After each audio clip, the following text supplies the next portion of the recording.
बिस्मिल्लाहिर्रहमानिर्रहीम। व्यूअर्स, इस वीडियो में हम सीखेंगे कि किस तरह हम एक बैंक अकाउंट से रकम दूसरे बैंक अकाउंट में ट्रांसफर कर सकते हैं।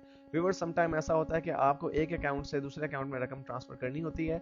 मैनुअल अकाउंटिंग में तो या मैनुअली तौर पर तो आप एक बैंक से रकम दूसरे अकाउंट में बैंक अकाउंट में ट्रांसफर कर देते हैं, लेकिन अपने अकाउंटिंग रिकॉर्ड को अपडेट करने के लिए क्विक बुक में हम किस तरह से इसे रिकॉर्ड कर सकते हैं, ये हम इस वीडियो में सीखेंगे।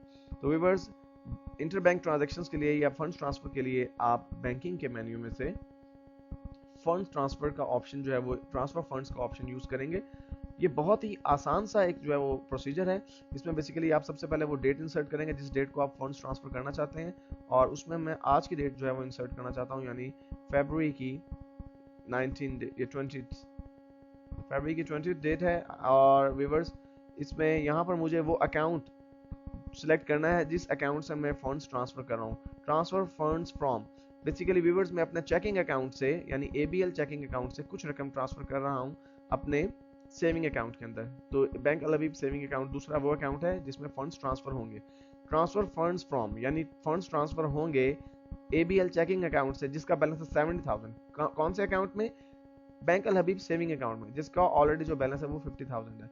और व्यूअर्स, उसके बाद मुझे इसकी रकम जो है वो एंटर करनी है कि मैं कितनी अमाउंट ट्रांसफर कर रहा हूँ। तो व्यूअर्स, लेट्स से कि मैं 20,000 जो है वो मैं ट्रांसफर कर रहा हूँ। मेमो में व्यूअर्स मैं वो ट्रांजैक्शन का जो है वो डिटेल लिखना चाहता हूँ, नरेशन जो लिखना चाहूँ वो मैं लिख सकता हूँ। तो यहाँ पर मैं लिख देता हूँ ट्रांसफर्ड एज सेविंग, यानी मेरा जो चेकिंग अकाउंट था उसमें कुछ बैलेंस ज़्यादा था और उसमें से मैं कुछ अमाउंट अपने सेविंग अकाउंट में ट्रांसफर कर रहा हूँ जहाँ पे मैं अपनी सेविंग्स रखता हूँ।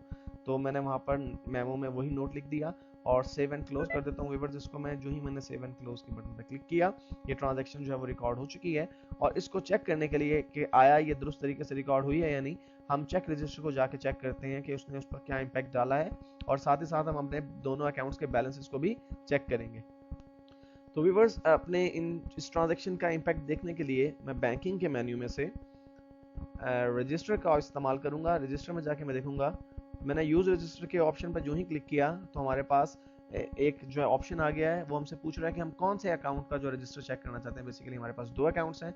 तो व्यूअर्स, मैं दोनों अकाउंट्स का आपको डिटेल दिखाता हूँ। पहले हम ABL चेकिंग अकाउंट को देखते हैं जिसमें से हमने फंड्स ट्रांसफर किए थे। मैं इसको ओके करता हूँ और व्यूअर्स, यहाँ पर आप देख रहे हैं कि हमारे पास एक डिटेल आ गई है कि हमारे पास 70,000 तो ऑलरेडी मौजूद था पहले से, लेकिन उसमें से 20,000 देखिए पेमेंट नजर आ रही है। पेमेंट वही है बेसिकली जो आपने ट्रांसफर कर दिए पैसे अपने दूसरे सेविंग अकाउंट में। ये देखिए यहाँ पर आपको वो नरेशन नजर आ रही है, ट्रांसफर्ड एज सेविंग और बैंक अल हबीब सेविंग, यानी आपने बैंक अल हबीब सेविंग में जो ट्रांसफर की है उसकी डिटेल आपको यहाँ पर नजर आ रही है। और आपका जो रिमेनिंग बैलेंस रह गया इस बैंक अकाउंट में वो 50,000 है। व्यूअर्स, अब इसी तरह से हम दोबारा से चेक रजिस्टर को यूज कर अपने रजिस्टर को यूज करके देखते हैं कि हमारा दूसरा अकाउंट जो है, जो हमारा बैंक अल हबीब सेविंग अकाउंट है, उसकी पिक्चर या उसकी सिचुएशन क्या है। तो व्यूअर्स देखिए, यहाँ पर वो ओपनिंग बैलेंस हमारे पास 50,000 था इसका, और फिर उसके बाद हमने 20,000 फंड्स ट्रांसफर किए थे अपने ABL चेकिंग अकाउंट से, जिसकी डिटेल आपको यहाँ पर नजर आ रही है, ABL checking transferred as saving. और 20,000 ट्रांसफर होने के बाद उसका बैलेंस व्यूअर्स 70,000 हो चुका है। इसका मतलब है कि ये फंड्स ट्रांसफर जो हमने किए हैं उसका इम्पैक्ट हमारे दोनों बैंक अकाउंट्स पर प्रॉपर्ली हो चुका है।